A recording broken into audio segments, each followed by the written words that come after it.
Avengers end ഗെയിമില് താനോസിന്റെ പക്കൽ നിന്നും എല്ലാ ഇൻഫിനിറ്റി സ്റ്റോൺസും ടോണി സ്റ്റാർക്ക് അഥവാ അയൺമാൻ വീണ്ടെടുക്കുന്നുണ്ട്.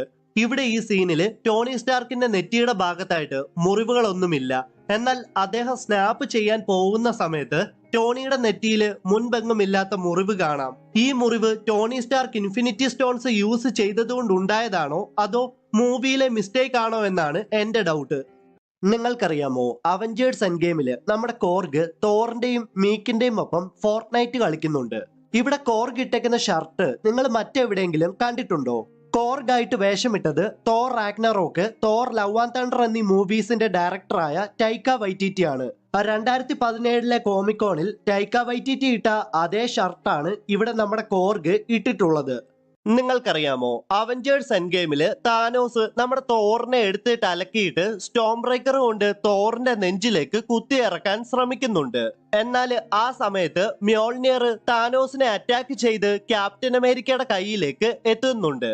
ഇവിടെ ഈ സീൻ ശ്രദ്ധിച്ചു നോക്കിയാല് തോറിന്റെ നെഞ്ചിലേക്ക് സ്റ്റോം ബ്രേക്കർ കുത്തിയിറക്കാൻ ശ്രമിക്കുകയാണല്ലോ Thanos stormbreaker പിടിച്ചിട്ടുമുണ്ട്.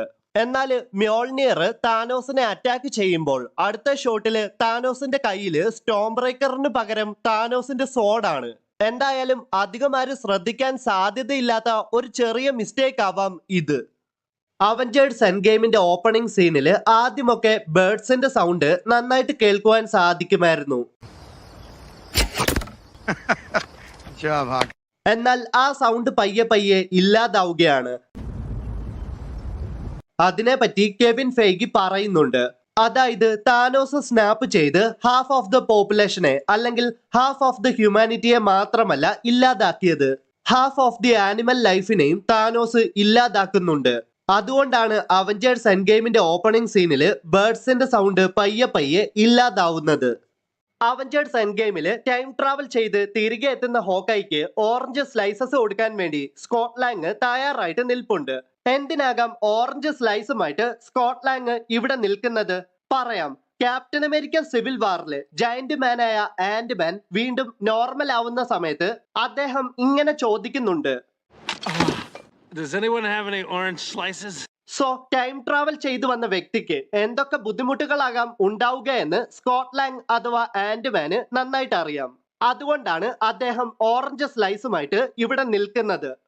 Hulk snap ചെയ്ത് ഹാഫ് ഓഫ് ദ പോപ്പുലേഷനെ തിരികെ കൊണ്ടുവരുന്നുണ്ട്.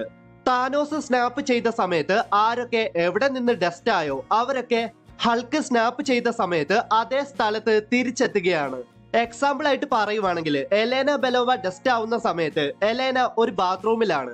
എലേന ഹൾക്കിന്റെ സ്നാപ്പിൽ തിരികെ എത്തുമ്പോൾ ആ ബാത്റൂമിൽ തന്നെയാണ് എലേന നിൽക്കുന്നത്. പിന്നെ പറയുവാണെങ്കിൽ doctor strange, Spiderman, guardians of the Galaxy ഇവരൊക്കെ ഹൾക്കിന്റെ സ്നാപ്പിൽ തിരികെ എത്തുമ്പോഴും അവർ ടൈറ്റനിൽ തന്നെയാണ്. അപ്പോൾ സാധാരണക്കാരായ ജനങ്ങളെ ഒന്ന് ആലോചിച്ച് നോക്കിയാലോ. അവർ ഹൾക്കിന്റെ സ്നാപ്പിന്റെ സമയത്ത് ഒന്നെങ്കിൽ ബസ്സിലോ പ്ലെയിനിലോ കാറിലോ ബോട്ടിലോ ഒക്കെ ആയിരിക്കുമല്ലോ. അവർ ഹൾക്കിന്റെ സ്നാപ്പിൽ തിരികെ എത്തിയിട്ടുണ്ടെങ്കിൽ അവർ തീർച്ചയായിട്ടും ദയനീയമായി മരണപ്പെട്ടിട്ടുണ്ടാകാം. എന്തായാലും മാർവൽ ആയതുകൊണ്ട് ഇതൊന്നും മൂവിയിൽ പറഞ്ഞിട്ടുമില്ല, കാണിച്ചിട്ടുമില്ല. വീഡിയോ ഇഷ്ടമായെങ്കിൽ ലൈക്ക് ചെയ്യുക. ഇതുപോലെയുള്ള കൂടുതൽ വീഡിയോസ് കാണാൻ ചാനൽ ഒന്ന് സബ്സ്ക്രൈബ് ചെയ്യുക.